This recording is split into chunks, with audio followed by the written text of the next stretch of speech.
Hello, ESL 135 students. We're finishing up chapter 9. It was a big chapter with a lot of hard vocabulary and grammar, but it had some really interesting movies and readings, didn't it? I hope you agree. Anyway, one of the things they talked about was numbers. When you see numbers like this, sometimes it's better to translate it with some expressions that are not just numbers. So if you say 48%, you could say a little less than half of. If you have 52%, a little bit more than half. 25%, a quarter of. 66%, you could say approximately, about, two-thirds of. 98%, you could say almost all of, most of. So in the homework that you have, you're going to research an experiment and write a short summary on it. So what was the experiment? There's one about the gorilla.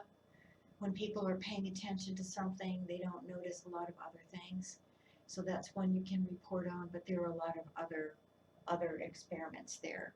And that's listed for you in the book. You could choose one of those or your own if you want to. Another thing is that when you read experiments and the results that they find, you could be using the passive voice. So instead of saying we found, you'll say something like it was found that. So a lot of times it will be in that passive voice, not in that active voice.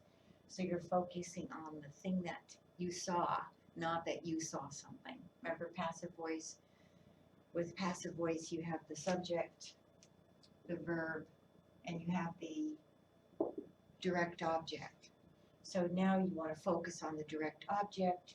You're putting it here in your subject position, but then you need to change your verb to show that this is not an active one. So passive voice, research, translating numbers into other prose, that's chapter 9. So have a wonderful day. I'll talk to you soon. Bye.